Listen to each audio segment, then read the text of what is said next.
Assalamualaikum warahmatullahi wabarakatuh. Bismillah, alhamdulillah, wassalatu wassalamu ala rasulillah, wa ala alihi washabihi wa mu'ala.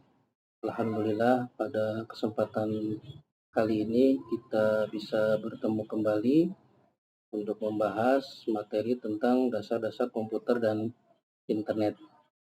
Pada siang hari ini, kita akan membahas tentang komputer dan ruang lingkupnya. Langsung saja, yang pertama tentang definisi komputer. Sebetulnya setiap orang bebas untuk mendefinisikan apa itu komputer. Tapi supaya seragam, kita samakan saja untuk definisi komputer ini dibagi menjadi dua. Yang pertama komputer secara bahasa, yang kedua komputer secara istilah. Komputer secara bahasa ini berasal dari bahasa Latin, computare, yang kemudian dialihbahasakan menjadi bahasa Inggris, to compute, yang artinya sama, menghitung. Jadi di komputer zaman dulu digunakan hanya untuk menghitung. Tapi dengan semakin kompleksnya permasalahan, komputer tidak hanya untuk menghitung saja.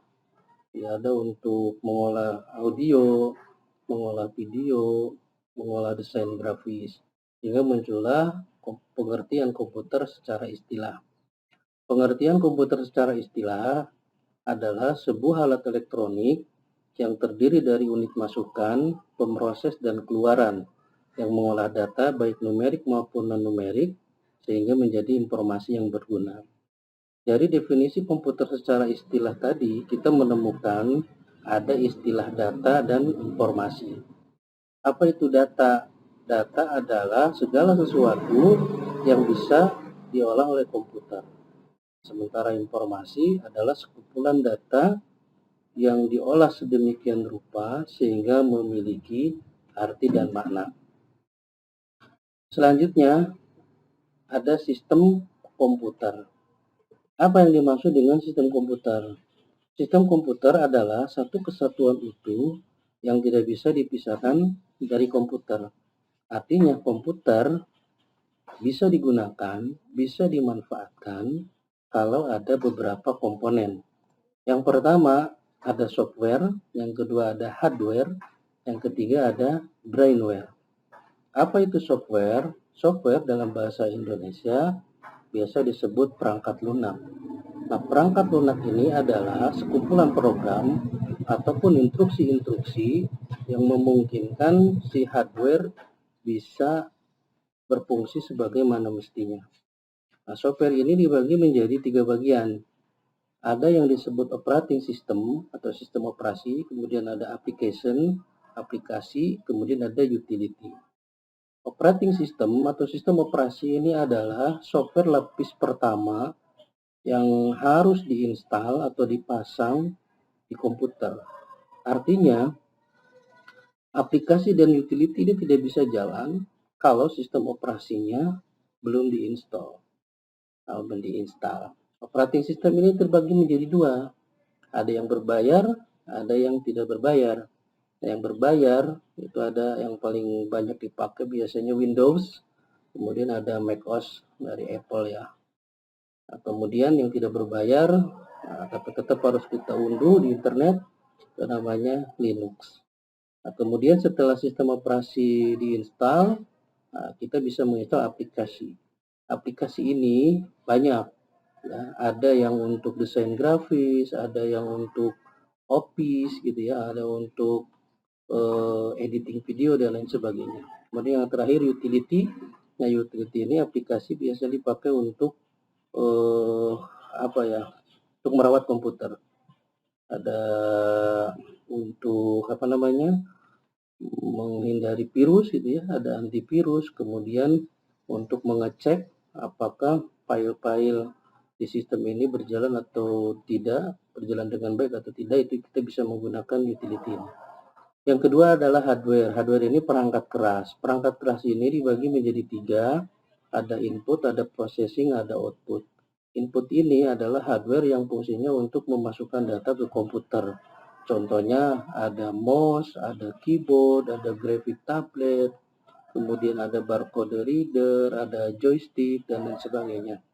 Kalau processing ini adalah hardware yang fungsinya untuk memproses data yang tadi sudah dimasukkan oleh hardware input.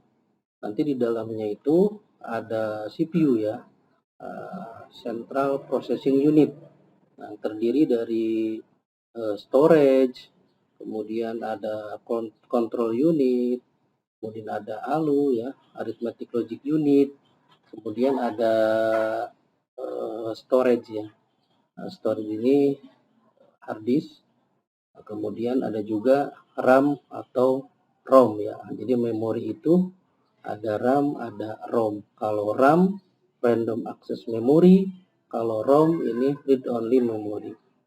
Kemudian ada output. Nah, output ini hardware yang fungsinya untuk mengeluarkan data yang tadi sudah diolah oleh unit processing.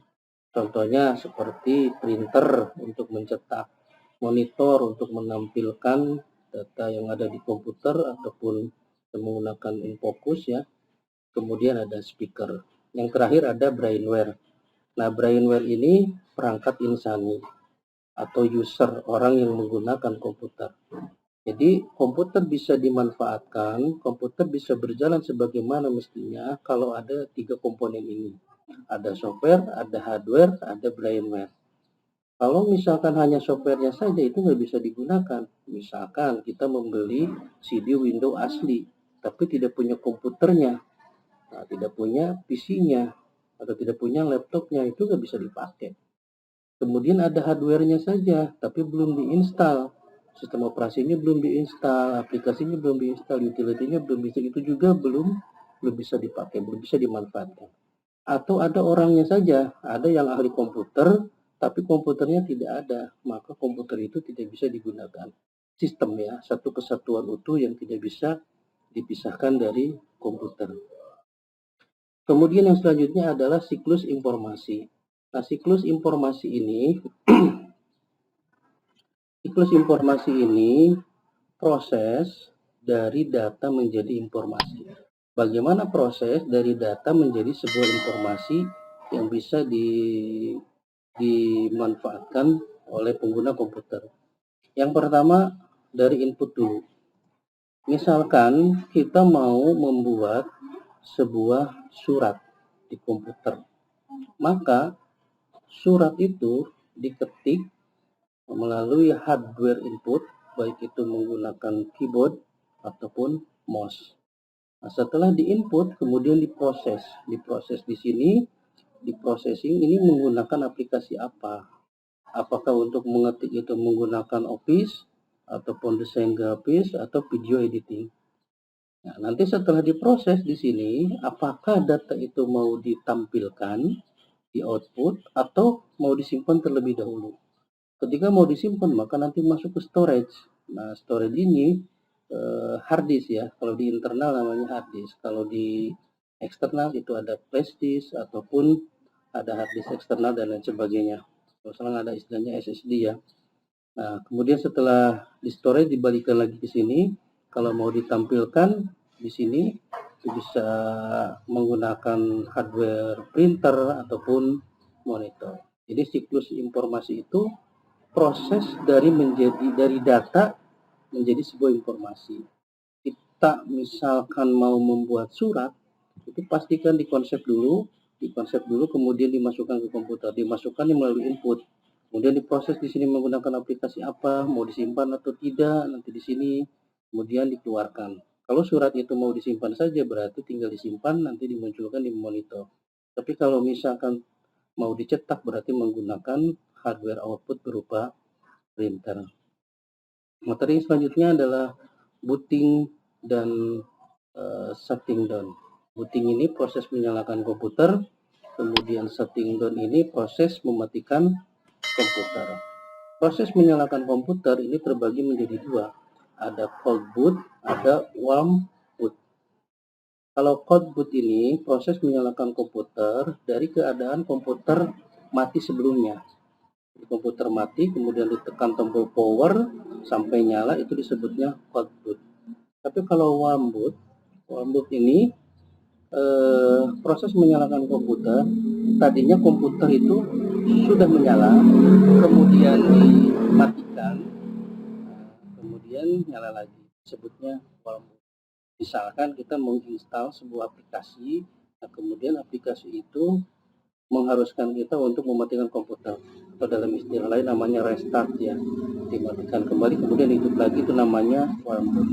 Kemudian proses mematikan komputer ini dibagi menjadi 3, ada shutdown, ada sleep, ada hibernate. Nah, hibernate ini memang sekarang tidak ada ya di komputer-komputer sekarang, yang ada shutdown dan sleep.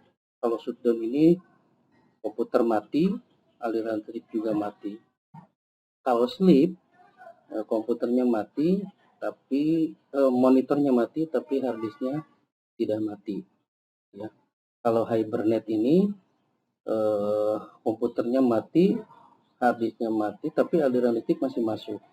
Sehingga ketika ditekan tombol power, itu nyala kembali, akan berbeda ketika kita misalkan melakukan cold boot ini, menyalakan dari awal gitu ya. Kalau hibernate itu benar-benar mati, harddisknya mati, monitornya mati, tapi ketika dinyalakan itu akan cepat. Aplikasi yang terakhir ketika kita hibernate itu akan muncul dengan secara otomatis, berbeda dengan ketika kita melakukan shutdown.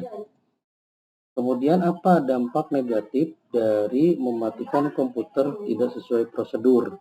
Ya. Yang pertama ada kerusakan hardware. Nah, kerusakan hardware ini macam-macam, ada yang rusak RAM-nya, ada yang rusak hard disk-nya gitu ya. Kemudian motherboard-nya bisa juga rusak gitu ya. Semuanya rusak. Ada RAM, ada hard disk.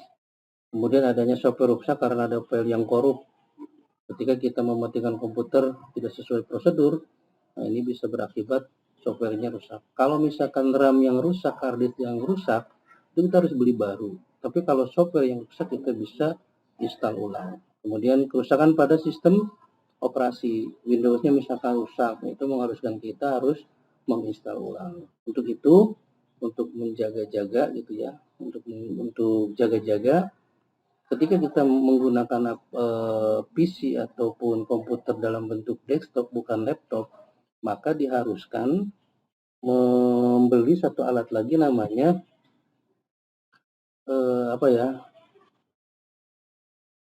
jadi UPS.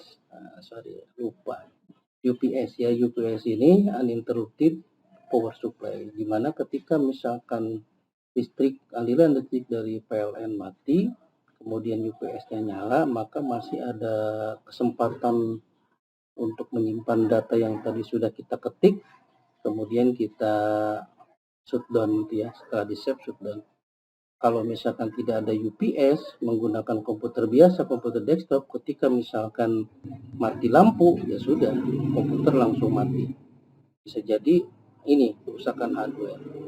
Jadi ibaratnya seperti komputer sedang menyala, kabel powernya kita cabut. Baik, untuk pertemuan hari ini dicukupkan sampai di sini. Mudah-mudahan ada manfaatnya. Nanti kita ketemu lagi di pertemuan berikutnya. Terima kasih. Assalamualaikum warahmatullahi wabarakatuh. Terima kasih sudah menonton video ini. Jangan lupa like, komen, dan dukung saya dengan menekan tombol subscribe. Terima kasih.